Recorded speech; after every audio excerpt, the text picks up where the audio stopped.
안녕하세요, 수험생 여러분. 교육공무직원 소양평가 의사소통 능력 같이 공부하게 된 강사 김지영이라고 합니다. 이번에 저랑 같이 공부하실 부분은 기출 예상 문제들인데요. 의사소통 능력은 각 회당 1번부터 10번으로 이루어져 있습니다. 각 문제 유형들 어떻게 접근해야 되는지 같이 풀어보도록 하겠습니다. 자, 먼저 1회 1번 문제입니다. 다음 가부터 라를 문맥에 맞게 순서에 맞게 배치하는 문제인데요. 이런 경우에는 우리 기본적으로 가지고 있는 공식들이 있죠. 자, 보시면은 지금 4개의 단락이 있는데 첫 번째 가에서는 이는 이렇게 지시어로 시작을 하고요. 다와 라 역시 이렇게 지시어나 접속어로 이루어져 있습니다. 지시어나 접속어로 이루어져 있는 경우에는 첫 번째 문장으로 올 수가 없어요. 그렇기 때문에 기본적으로 우리는 나부터 시작을 하는구나. 자, 그러면 여기 나와 있는 3번과 4번 중에 골라야 하는데 그 다음이 가인지 라인지를 한번 확인을 해볼 거예요. 자, 먼저 나 단락 읽어보시면 밀레니엄 세대와는 다르게 다양성을 중시하고 사물 인터넷으로 대표되는 Z세대는 자, 화제는 얘네이네요. 대개 이때부터 출생한 세대를 보편적으로 일컫는 말이다. 개념정이 나왔고요. 이들은 어렸을 때부터 인터넷 문법을 습득하여 책보다는 모바일에 익숙하다. 책은 선형적 내러티브의 서사 구조를 갖는 반면 인터넷은 내가 원하는 정보에 순식간에 접근할 수 있게 해준다는 측면에서 정보들 사이의 서사적 완결성보다는 비선형적 구조를 지향한다. 특징들이 나와 있고요. 그러한 텍스트 구조를 하이퍼텍스트라고 한다라고까지 나와 있습니다. 자, 그러면 이 다음에 나와야 되는 가와 라를 살펴보면 이는 받아서 하이퍼텍스트가 어떤 단어인지 개념 정의를 해줬고요. 라 같은 경우 이러한 경우 시작과 끝이 없으므로 정보의 크기를 무한대로 확장할 수 있다는 특징이 나왔죠. 우리가 기본적으로요, 어떤 이야기가 나올 때는 단어에 대한 정의가 먼저 나오고 그 다음에 그거에 관련된 특성들이 나오기 마련입니다. 그렇기 때문에 당연히 이 하이퍼텍스트의 합성어이다 이렇게 나온 나와 다 이런 순서가 되겠죠. 그럼 실질적으로 뒷부분은 사실 안 읽고 넘어가도 우리는 다음 문제로 넘어갈 수 있어요. 내가 확인을 한번 해본다? 자, 그럼 나 다음에 이러한 것들이다 라고 개념을 나왔고 대표적인 예시인 모바일이 속도는 빠르지만 파변성은 극대화되는 매체다. 매체의 특성이 나왔고요. 그렇기 때문에 우리 이 매체의 특성을 나단락에서 한 번 더 설명을 해주고 따라서 같은 경우에는 결론을 이야기해주는 이런 부분이기 때문에 당연히 마지막에 나와야 되겠죠. 자, 다음은요. 그 쓰임이 올바른 것 이렇게 나왔는데 자, 문맥에서 우리 파악하는 사실 맞춤법 문제예요. 산 꼭대기에는 해를 비롯한 천체의 움직임을 보여준다 했는데 하늘에 있는 뭐 행성이나 이런 것들은 천체가 아니라 몸체자를 씁니다. 하늘천 몸체자 그대로 쓰시면 돼요. 금빛, 자, 금색의 빛이니까 빛은 치읓받침 이런 거는 어려운 거 아니고요. 자, 산기슭이 나왔는데 자, 기슭이라고 하는 것은 리을 기역 받침 산기슭이라고 쓰고요. 자, 마지막 묘사돼 있다. 묘사돼 있다. 자, 보시면요. 묘사라고 하는 단어에 되다의 어미 어가 활용이 돼서 사실은 묘사되어예요. 얘를 줄여서 축약해서 묘사돼 있다 이렇게 쓰는 게 맞습니다. 그렇기 때문에 묘사되어라고 쓰는 거는 적절하지 않겠죠? 되어라고 쓰는 거거든요. 자, 그래서 올바른 거 4번 되겠습니다. 자, 이번에도 문법이에요. 띄어쓰기가 잘못된 거 나오는데 제일 많이 나오는 것들이 기본적으로 의존명사랑 조사 구분하는 거예요. 여기서도 보시면은 거의 의존명사랑 조사 구별했는지 그거 확인하고 있거든요. 여름 날씨 치고 선선하다라고 나와 있는데 자, 이 치고 뭐뭐라고 치다라는 건데요. 보통 우리가 조사랑 어미 이런 것들은 붙여 쓰죠. 조사나 어미가 나오는 경우엔 앞말과 붙여 쓰고 그 다음에 의존명사 요걸 제일 헷갈리는데 의존명사는 명사 취급을 하기 때문에 띄어 쓰셔야 돼요. 여기에서 치고라고 하는 거는 이거 예외적으로 라고 하는 보조사거든요. 그렇기 때문에 붙여 써야 합니다. 사실 이 조사랑 의존명사는 모양이 똑같은 게 있는데 구별하기 쉬운 게 있어요. 95% 이상은 조사 앞에는 체언이 나옵니다. 체언, 명대수죠. 명사, 대명사, 수사가 나오기 때문에 자, 여기도 날씨라고 하는 명사 뒤에 치고 그러면은 명대수 뒤에 체언 뒤에 나오기 때문에 얘는 조사구나 하고 붙여 쓰는 거 맞다라고 볼 수 있고요. 두 번째, 공부는 하면 할수록 더 어렵다. 자, 이 수 같은 경우에 되게 애매해요. 사실 우리가 할 수 있다라고 할 때 이 수는요, 의존명사거든요.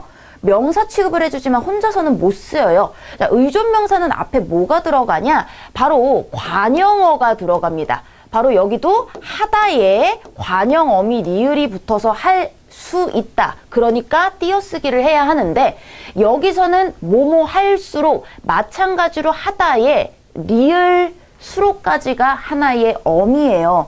그렇기 때문에 정도가 더해진다라는 어미로서 이때는 붙였어야 되겠죠. 그래서 수, 뭐뭐 할수록 얘는 하나로 붙여서 리을, 수록 이렇게 생각을 하셔야 돼요. 자, 얘는 어미였고요. 이번 공모전에 선정이 안 되다 나와 있습니다. 자, 부정부사 안과 못을 생각을 해보면요.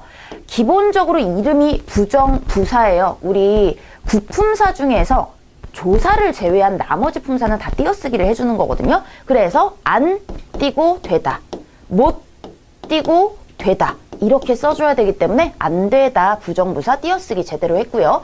얼굴이 많이 안 됐구나. 자, 이거 같은 경우에는요. 안 되다, 사람이 못 되다, 표정이 안 좋다라고 하는 하나의 단어입니다. 되지 않았다라는 뜻의 부정부사가 아니라 안 되다가 하나의 뜻이었고 거기에 어시 붙어서 자 줄임 표현을 쓴 거겠죠. 그래서 이때는 안 되다, 애가 못 됐어 이런 경우에는 안 되다, 못 되다 붙여 쓰는 하나의 단어라고 생각을 해두시면 되겠습니다.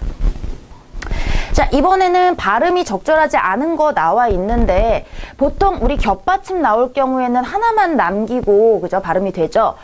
원래 리을 비읍은요. 리을이 보통 남는 게 대표음으로 남는 게 맞지만 예외적인 경우가 있습니다.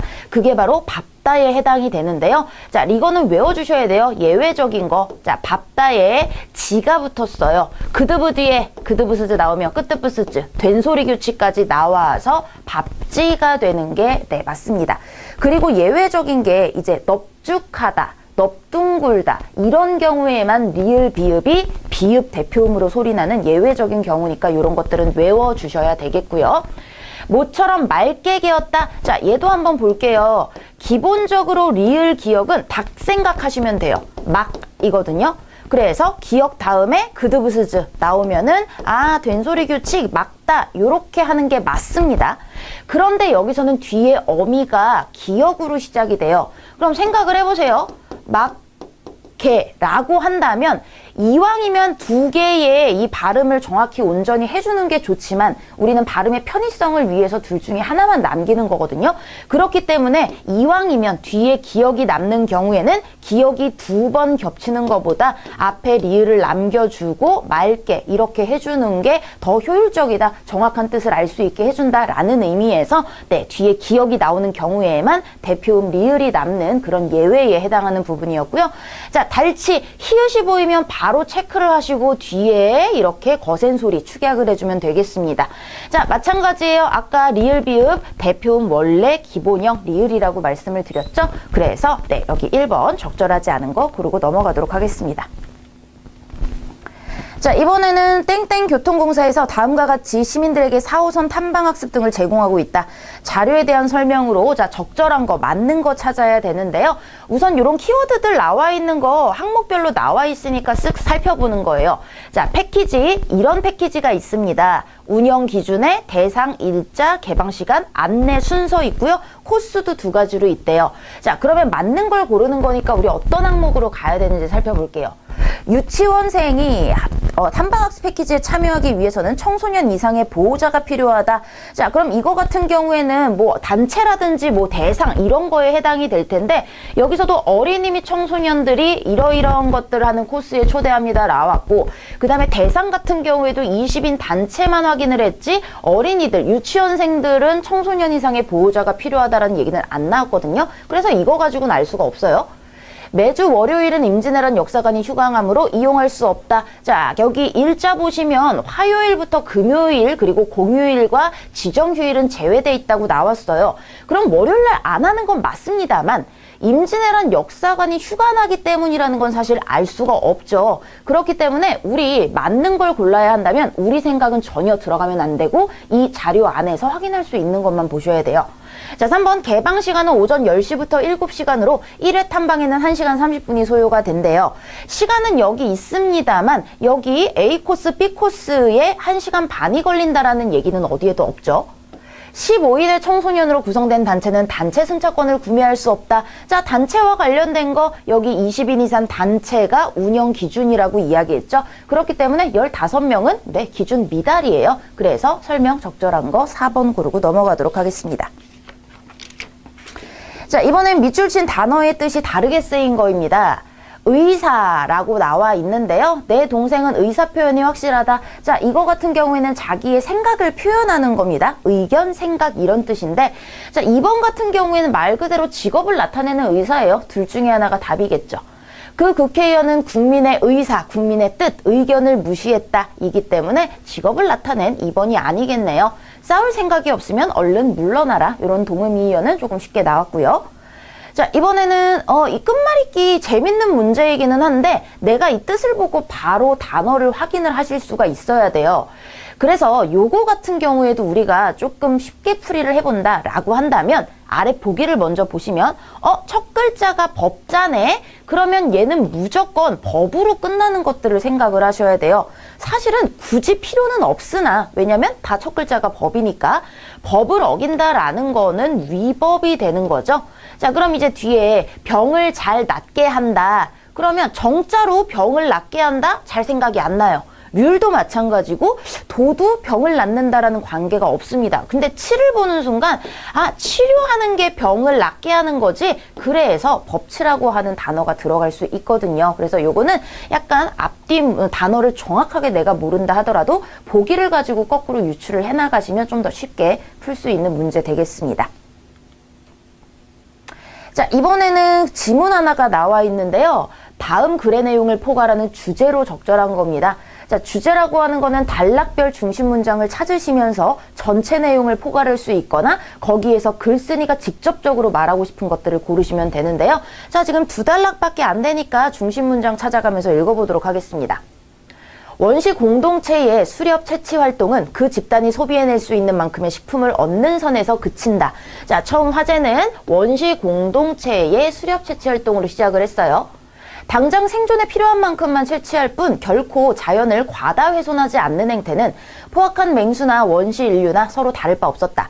이미 포식한 뒤에는 더 사냥하더라도 당장 먹을 수 없고 나중에 먹으려고 남기면 곧 부패됨으로 욕심을 부릴 까닭이 없기 때문이었다. 또 각자가 가진 것이라고는 하루분 식품 정보로 강탈해도 얻는 것이 별로 없으니 목숨을 걸고 다툴 일도 없었다. 더 탐해도 이익이 없으므로 더 탐하지 않기 때문에 원시 공동체의 사람이나 맹수는 마치 스스로 탐욕을 절제하는 것처럼 보인다. 바로 원시 공동체 수렵 채취 활동의 특징으로서 욕심이 없습니다. 필요한 만큼 외에는 더 욕심을 부리지 않는다라는 게 나왔어요. 신석기 시대로 이제 시대가 넘어갑니다. 인류는 수렵 채취 중심의 생활을 탈피하고 목축과 농사를 주업으로 바뀌었네요. 목축과 농사의 생산물인 가축과 곡물은 저장 가능한 내구적 생산물이다. 당장 먹는데 필요한 것보다 더 많이 거두어도 남는 것은 저장해 두었다가 뒷날 쓸 수 있다. 따라서 본격적인 잉여의 축적이 시작이 되는 거 바로 여기서 변화가 됐네요. 그리고 축적이 늘어나면서 약탈로부터 얻는 이익도 커지기 시작했다. 많이 생산하고 비축하려면 그만큼 힘을 더 많이 들여야 한다. 그런데 그 주인만 제압해버리면 토지와 비축물을 간단히 빼앗을 수 있다. 내 힘만 충분하면 토지를 빼앗고 원래 주인을 노예로 부리며 장기간 착취할 수도 있으니 가장 수익성 높은 생산은 결국 약탈과 전쟁이 이렇게 시작이 됐습니다. 이렇게 자 정리를 해주죠. 순수하고 인간미 넘치던 원시 인류도 드디어 탐욕으로 오염되었고 강한 자는 거리낌 없이 약한 자의 것을 빼앗기 시작했다. 결국 이런 변화 과정을 이야기하는 거기 때문에 여기가 제일 중요한 거라고 볼 수 있겠네요. 그럼 이것과 관련된 거 찾아보도록 하겠습니다. 저장의 시작에서 발현한 인류의 탐욕. 자, 앞부분에서 이런 원시 공동체는 이랬지만 신석기 시대에 저장이 시작되면서 탐욕이 시작됐고 그렇게 되면서 이런 약탈과 전쟁이 나왔구나. 전체 내용을 담을 수 있는 제목으로 나쁘지 않아요. 2번 같은 경우에는 목축과 농사의 인류학적 가치라고 그러면 요거의 특징만을 이야기하는 거기 때문에 주제랑은 상관이 없고요. 약탈 방법이 다양해졌다라는 거는 적절하지 않죠. 그리고 사적 소유의 필요성 자체, 물론 여기 이렇기 때문에 사적 소유가 생기기 시작하고 약탈이 시작했다라고는 얘기했지만 사적인 소유 자체가 필요하게 되었다라는 이야기는 아니거든요. 그래서 이런 변화 과정을 이야기한 1번이 주제로 적절하겠습니다. 자, 이번에도 마찬가지로 중심 내용인데요. 읽으면서 우리 가장 중요한 문장 하나만 고르면 되겠습니다. 정보사회라고 하는 오늘날 우리는 실제적 필요와 지식정보의 획득을 위해서 독서하는 경우가 많다. 사실은 일정한 목적의식이나 문제의식을 안고 달려드는 독서일수록 능률적인 것이다. 자, 그래서 우리 독서 이야기를 가지고 시작을 했는데 중요한 게 바로 목적의식과 문제의식을 안고 달려드는 독서가 좋은 거래요. 르네상스 시대의 만능 인물이었던 괴테는 그림에 열중하기도 했다. 그는 의아해하는 주위 사람들에게 그림의 대상이 되는 집이나 새를 더 관찰하기 위해 그림을 그리는 거라고 대답했다고 전해진다. 그림을 그리겠다는 같은 목적의식 이야기를 하고 있죠. 관찰하면 더 분명하게 떠오를 수 있대요. 마찬가지로 일정한 주제의식이나 문제의식을 가지고 독서할 때 보다 창조적이고 주체적인 독서행위가 성립될 것이다. 사실 괴테 얘기는 예시 때문에 살짝 나온 거에 불과하고요. 이 얘기를 다시 반복을 하고 있기 때문에 이게 바로 중심 내용 되겠죠. 자, 똑같은 거 찾으면 특정 목적의식이나 문제를 가진 독자일수록 효율적인 독서를 한다. 그대로 나와 있네요. 나머지들 확인을 해보면 필요에 따라 달라진다가 아니에요. 실제적 필요와 지식정보 획득을 위해서 우리는 독서를 하고 그럴수록 목적이 필요하다라는 내용이고요. 3번 같은 경우에도 지식정보를 획득하기 위해 이거는 1문장에 해당이 되는 거기 때문에 네, 적절하지 않고요. 그림 이야기는 괴테 이야기에서 살짝 예시적으로 추가한 거기 때문에요. 얘는 보조적 문장일 뿐입니다. 자, 이번에 사자성어가 나와 있습니다. 달아난 양을 찾다가 여러 갈래 길에서 길을 잃었다는 뜻으로 학문의 길이 나뉘어져 진리를 찾기 어렵다. 힌트를 다 주고 있어요. 양을 찾다가 여러 길에서 길을 잃었다. 보통 한자 성어 같은 경우에는 한자를 같이 주거든요. 이거를 여러분들이 쉬운 한자를 가지고 좀 힌트를 삼으시면 좋을 것 같아요.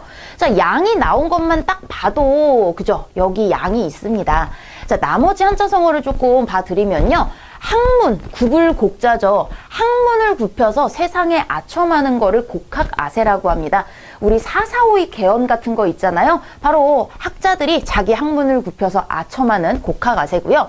자, 닭이 마냥 길이 너무 많아요. 갈림길이 많아서 양을 잃어버렸다. 이런 뜻이거든요. 그래서 학문의 길이 너무 많아서 내가 갈 길을 잃었다. 진리를 찾기 어렵다. 이런 뜻으로 쓰입니다. 자, 입신양명, 몸을 세우고 이름을 드높이는 바로 성공을 입신양명이라고 하고요. 읍참, 이게 우는 거예요. 우리 읍소한다고 그러죠. 그래서 읍소를 하면서 울면서 참수를 했습니다. 마속이라고 하는 사람을요. 이거는 이 고사에 나오는 이야기인데요. 눈물을 흘리면서 자기가 아끼던 마속 부하를 베었다라는 본보기로 삼았다라는 이야기에서 나온 고사성어입니다. 자, 그래서 사자성어 우리 힌트를 한자에서 찾자 이런 거 말씀드리면서 넘어가 보도록 하겠습니다. 자, 다음 11번 보시면요. 다음 글의 밑줄 친 기역부터 리을에 알맞은 단어를 순서대로 나열하는 것 이렇게 되어 있습니다. 자, 그럼 문장 안에서 필요한 단어들 찾아보도록 할게요.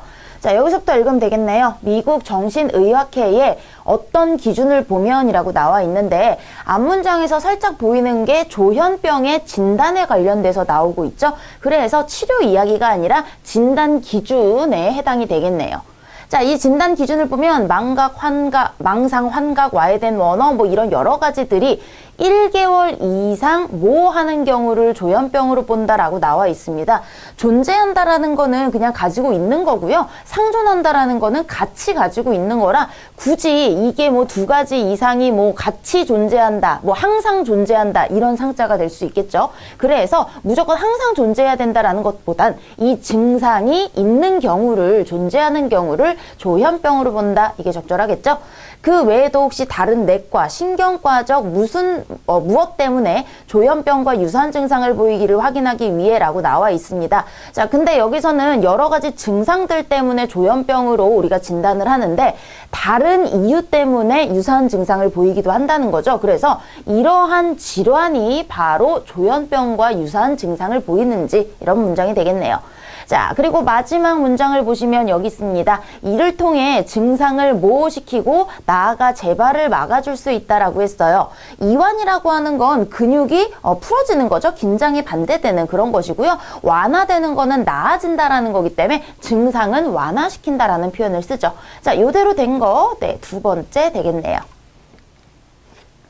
자, 이번에는 접두어의 쓰임이 잘못된 것입니다. 자, 여기 강조를 나타내는 접두사가 4개가 있는데요. 이게 쓰임이 다 다르대요. 첫 번째, 새 같은 경우에는 된소리나 거센소리일 경우 어간의 첫 음절 모음이 양성 모음일 때 사용한다고요. 사이숏이 들어간 셋은 어두움이 유성자음, 유성자음이라는 거는 노란 양말 뭐 보통 이렇게 하죠. 그래서 요 4가지를 유성자음이라고 합니다. 어간의 첫 음절 모음이 양성 모음일 때, 그래서 양성 모음일 경우에는 에를 쓰고요. 그 다음에 시 같은 경우에는 된소리나 거센소리일 때의 음성, 그 다음에 쉿 같은 경우엔 유성자음일 경우에 음성, 이렇게 되겠습니다. 자, 첫 번째 보시면 셋 노랗다. 자, 그래서 여기 니은으로 시작되고 양성 모음이기 때문에 바로 두 번째 셋 노랗다가 맞겠고요. 자, 새까맣다는 까맣다 양성 모음이면서 된소리에 해당이 되겠죠. 그래서 새까맣게 탔다. 새말간이라고 되어 있는데, 자, 양성 모음은 좋아요. 근데 얘는 유성자음이 되겠죠. 그래서 셋말간 이렇게 돼야 되겠네요. 자, 그 다음에 음성 모음인 경우, 된소리인 경우, 자, 시뻘건 요게 맞겠죠. 그래서 네, 3번이 틀렸네요. 자, 다음은 우대용 교통카드 적용 대상자에 대해 잘못 이해하고 있는 사람입니다. 자, 그래서 우대용 교통카드는 요런 교통카드고 경로자, 장애인, 유공자에 관련돼서 각각 항목이 나와 있습니다. 자, 첫 번째 갑의 얘기를 보도록 하죠. 노인복지법에서 규정하고 있는 만 66세 이상인 할아버지는 대상이 되는 것 같아. 자, 그럼 경로자에 해당이 되는 사람에 들어가겠죠? 자, 근데 여기서 노인복지법 26조에 정한 만 65세 이상 어르신이므로 네, 66세 이상인 할아버지 가능합니다. 자, 두 번째, 장애 등급 1급인 사촌 동생의 보호자 숙모는 대상자가 아닌 것 같아. 자, 그럼 장애인 여기 항목에서 찾아야 되겠죠? 장애인 복지법 2조에 정한 장애인이고요. 장애 등급 1, 3등급에 자, 동승 보호자 1인 가능하다고 했습니다. 그렇기 때문에 가능하구나 틀린 얘기 을이었습니다. 자, 병은요, 독립유공자 예우에 관한 법률 시행령에서 정하고 있는 큰아버지는 대상자가 될 수 있을 거야. 자, 그래서 유공자 봤더니 네, 예우에 의한 법률 뭐 이런 거 시행령 이런 거에 따라서 가능하기 때문에 자, 예, 3번 병 가능하고요. 장애인복지법에서 지체장애인으로 신분확인 가능한 증명서를 발급받은 외 사촌은 대상자가 될 것 같은데, 자, 장애인에서 여기 나와 있죠? 장애인복지법으로 증명서를 발급받은 사람이므로 네, 정도 가능하겠습니다.